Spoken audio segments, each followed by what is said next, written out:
Guys, welcome to Ambika Vijay diaries. Hi friends. చెప్పు ఇంకేదన్నా. నేను చెప్పను. ఇగ్నోర్ చేసేయండి మా ఫస్ట్ కాన్వర్జేషన్ని, ఎందుకంటే ఇద్దరం కలిసి ఏ వ్లాగ్కైనా కొంచెం వాయిస్ ఇద్దామని అనుకున్నాం అనమాట. కానీ అలా స్టార్ట్ చేసాము.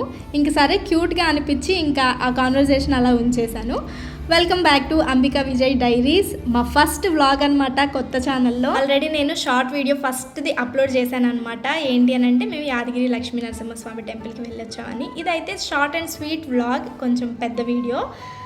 మేము అక్కడికి వెళ్ళొచ్చిన తర్వాత స్వామిని దర్శనం చేసుకున్న తర్వాతనే అప్లోడ్ చేయాలి అని అనుకున్నాము. ఫస్ట్ వ్లాగ్ కూడా లక్ష్మీ నరసింహస్వామి టెంపులే అప్లోడ్ చేయాలి అనుకున్నాము. ఫైనల్లీ వ్లాగ్ ఇప్పుడు వచ్చేసింది. మీలో ఎంతమందికి నచ్చిందో ఖచ్చితంగా కమెంట్ చేసి చెప్పండి.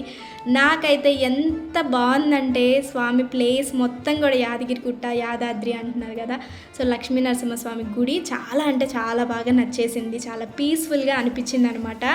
డే వ్యూ అలాగే ఈవినింగ్ వ్యూ లైట్స్ వేసిన తర్వాత చాలా బాగుంది. మీలో ఎంతమంది స్వామి టెంపుల్ని చూసారో కమెంట్ చేసి చెప్పండి. రెనోవేట్ చేయక ముందు ఎవరన్నా చూస్తున్నా కూడా ఖచ్చితంగా కమెంట్ చేసి చెప్పండి. ఇంతకీ మా విజయ్కి టెంపుల్ ఎలా అనిపించిందో అడిగి చూద్దాం. చెప్పు విజయ్.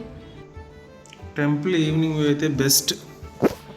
డేలో కొంచెం టైర్డ్గా ఉన్నాను, బట్ ఈవినింగ్ దేవుడిని దర్శనం తీసుకోగానే చాలా రిలాక్స్గా ఉంది.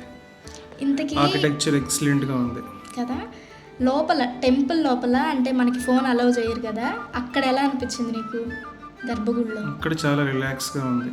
నిజంగా గర్భగుడిలో మాత్రం ఎంత బాగుందంటే అక్కడికి ఫోన్స్ అంతా నాట్ అలౌడ్ అనమాట. కిందే ఫోన్స్ అంతా డిపాజిట్ చేసేసి దర్శనం చేసుకొని బయటకు వచ్చిన తర్వాత మళ్ళీ అవి తీసుకొని ఇట్లా బయట మనం ఫొటోస్ అవి తీసుకోవచ్చు. అయితే గర్భగుడిలో మాత్రం టెంపుల్ చాలా అంటే చాలా బాగుంది. మొత్తం కృష్ణశిలా స్టోన్తో కట్టడం, ఆర్కిటెక్చర్ కానీ మాకు అంత సర్ప్రైజింగ్గా అనిపించింది. టెంపుల్ అంతా కూడా చాలా బాగా రెనోవేట్ చేశారు. ఖచ్చితంగా ఒకసారి యాదగిరిగుట్ట లక్ష్మీ నరసింహస్వామి టెంపుల్ని విజిట్ చేయండి. చాలా అంటే చాలా బాగుంది. వెళ్ళడం కూడా చాలా సింపుల్ అనమాట. హైదరాబాద్ నుంచి Yadagirigutta Lakshmi Narasimhaswamy new bus stand వరకు చాలా బస్సెస్ అవైలబుల్లో ఉన్నాయన్నమాట.